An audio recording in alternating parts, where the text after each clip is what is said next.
Welcome to Type C Tech Reviews. Today we're reviewing the LG 34GL750-B. If at any point during the video you want to check out this exact same monitor, throw some Amazon links below for the US, UK, Canada, and international links. But let's jump into the review. All right, now right away, this is a 34-inch 21:9 ultra-wide gaming monitor from LG. Now, LG is typically very well known for making really good gaming ultra-wides. Probably, if you're thinking ultra-wide, it's probably LG. They're the ones who started this craze and the ones that make most of the best ultrawides out there, but they're typically known for higher end ultrawides. And this one is a budget offering, coming in at under 500 bucks. But obviously they have to compromise on something, and that first thing is resolution. Instead of having a 1440p resolution, this one brings it down to 1080p, which is 2560 by 1080p, because obviously the 2560 is those extra pixels on the left and right because of the ultra-wideness. Now this brings the PPI, or pixels per inch, essentially how crisp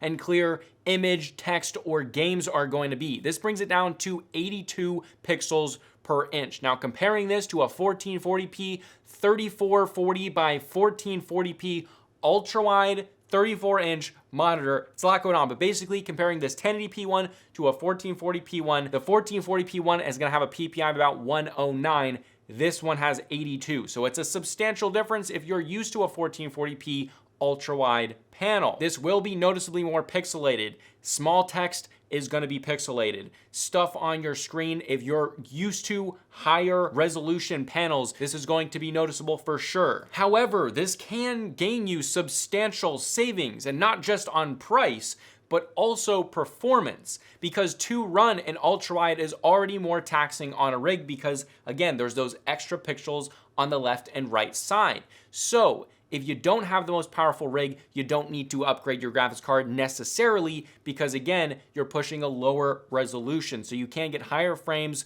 in games with a less powerful rig. That may be a good enough reason to get this over any other 1440p panel if your rig's just not powerful enough. Now, the thing that this panel does not compromise on is its panel type. This is an IPS, or in-plane switching panel. This is a really great panel type. This means you're gonna have good colors, good viewing angles. Now, comparing this to a VA panel, which is what most of this segment's budget ultrawides are from Dell and everyone else, and those are good monitors, but comparing an IPS to those, they're totally different panels. One has better contrast ratio, and IPS has better colors, overall better vibrancy. So that is really cool that this one is an IPS panel. The other thing is this is curved, but it's only very slightly curved. So it's pretty dang close to flat, but it's slightly curved. All right, now the refresh rate hits 144 hertz. This is expected of any gaming ultrawide. Now, the cool thing is this has variable refresh rate in the form of FreeSync, but this is NVIDIA certified G-Sync compatible. So if you guys are big on G-Sync,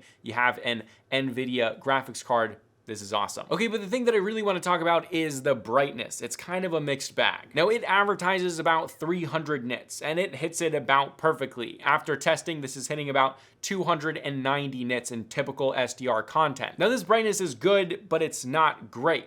That being said, one interesting fact is that because the matte finish is so good on this, like it's a quite good matte finish. If you're into matte finishes, the light doesn't like reflect off of this thing that well at all, which is a good thing. That's what it's there to do. So even in bright rooms, because this is only pushing 290 nits, it's still quite easy to see it. So even if you're in a bright room with a bunch of lights, typically I would say 290 nits is not enough. In this case, I would. It's kind of weird. And you saw in the unboxing, I kind of thought that the brightness was more, but then you put it in a dark room and you see it doesn't really change, which is kind of weird, but it's a good thing. Now, this brightness is typical for like office monitors or work style monitors. Some of them, even high-end ones, won't go over 300 nits. If you're doing color accurate work, you're not gonna wanna go over 300 nits anyway. So if you're used to that, this may not be a problem. However, for me, I game on pretty bright panels, 550, 650 nits. So I like a bright, vibrant panel. So in game, I was finding myself wanting more brightness a lot. Just was like, I just want more brightness. So this does have HDR support. So I flipped this over into HDR, and you can obviously use HDR in non-HDR compatible games, just that some things are gonna be blown out. Like a lot of times when I was playing Insurgency Sandstorm, in HDR, the sky was blown out and it looked a little bit weird sometimes, but I would rather play it in HDR because the brightness is substantially better, which did hit about 360 nits in HDR, which is a substantial difference from SDR at 290 nits. That was a substantial difference. When it was in HDR, I was like, the brightness is good. This is a fully enjoyable gaming experience. Now, in some games like Forza Horizon 5, it has HDR support and it works fantastic and it looks beautiful. It looks fantastic and very vibrant. And basically, when I was playing games with this, I would just turn it in HDR and enjoy it like that. But like I said, this is an imperfect solution. However, I could probably live with this every day because it was an overall enjoyable gaming experience and at that sub $500 price point. All right, moving on to colors. Colors are good. They're nothing fantastic. This doesn't have a super wide color coverage, but it does cover 99% of the sRGB color gamut. That being said, something that I really did like is that at full 144 hertz, this can output 10 bits of color. That's something that I was not expecting at this price point at all. So that is really cool to see. 10 bits of color. And as far as accuracy out of the box, this is pretty typical for LG. They have better accuracy out of the box than basically every other brand, unless certain ones that are like made for video or photo editing that have perfect color correction. But this one, all LG monitors are pre-calibrated. Some of them are like better tested. So this one isn't gonna be perfect out of the box, but it's definitely gonna be better than anything else that you're going to get at this price point. So that's good. All right, contrast ratio, it's typical for IPS panels, 1,000 to 1. You're never really gonna see more than that in an IPS panel. But talking about backlight bleed and IPS glow, I actually did see a bit of backlight bleed in this monitor. There was some in the top left corner, just a little bit. I don't think this would have affected it if I got this monitor, which I actually did. I bought this monitor. I'm not sending this back because I don't think it's a big enough issue. It doesn't affect my gameplay or how enjoyable the experience is. It's so small. But again, this is something that's not gonna be on every monitor. This is per unit. So my unit had that little amount of backlight bleed. And this actually is the first LG monitor that has had backlight bleed that I have ever used. So typically LG has like perfect quality control, but again, this one didn't have perfect, but it's not a big enough deal where I would send it back. Although I'm assuming most units will not have backlight bleed. So, all right, response time and ghosting. This hits a 5 millisecond gray to gray response time. And typically IPS panels have less ghosting than like VA panels, which have quite a bit of ghosting inherently. Although some VA panels are better than others, just like some IPS panels are better than others. And this one, it was kind of not as good as I was expecting. And let me just say, this is better than like every VA gaming panel out there. This has better lower ghosting than like all the VA panels out there. But it had more ghosting than a lot of other budget-friendly LG IPS monitors that I've used before. I think it was the 34GN650. It was like one of my favorite 24-inch gaming monitors that is super budget-friendly. That one had lower ghosting, like much lower ghosting than this one. However, overall, unless you're a pro gamer, not a big deal. It doesn't really ever affect you in-game like a VA panel could. So not really that big of a deal. However, one thing to mention is motion blur reduction. This has it. However, when I was using it through DisplayPort, it wasn't working. Obviously, to use it, you have to have FreeSync or your variable refresh rate off, but it literally just did not work for me at all. So that is kind of strange. That might be a manufacturer defect, or maybe there's something I don't know. If I don't know something, comment it below, and then I will do that and update in the comment section, so please do that. And I do also want to mention there's a bunch of response time settings. The two fastest ones, the fast and the faster. Faster causes some pixel overshooting, but decreases ghosting by a substantial amount, but there is also pixel overshooting, inverse ghosting. So I typically left it just in fast. You can put it in faster, but again, it causes pixel overshooting. I would rather just have normal ghosting.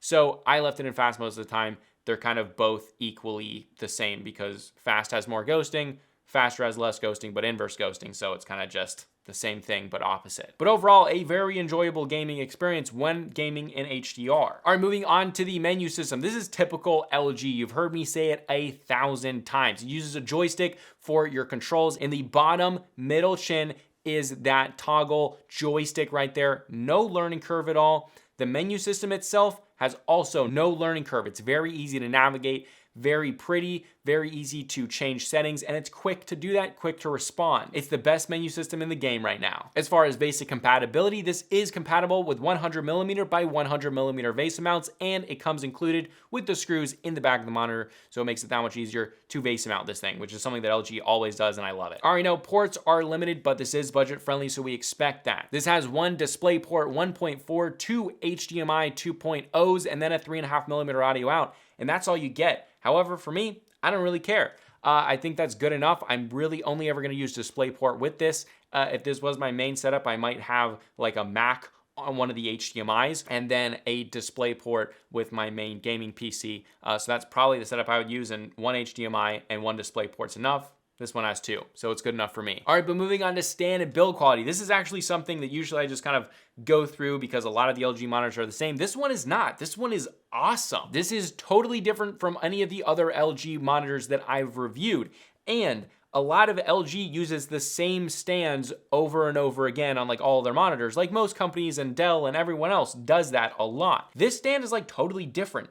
The front of it has this matte finish. It's a black and red kind of theme, but in the front of it, it's all matte, okay? So all of the finishes are matte. The bottom chin is all matte. The stand swooping up is kind of a matte, like brushed aluminum look to it. But then you move to the back and it's all glossy. And it just looks so cool. Probably the coolest LG monitor that I have used. It's very cool. I don't know if this is something that they're going to use more or if it's like the budget offering, but it doesn't look budget at all. It's like super cool, and it makes it look way more expensive than it actually is. Now, as far as functionality, there's a bunch of cool things with it. Number one, it has a cable channel that clicks into the back of it, and it routes the cables perfectly so that they're out of the way and you can't really see them on your desk, which is great. This is way more functional than LG's other stands.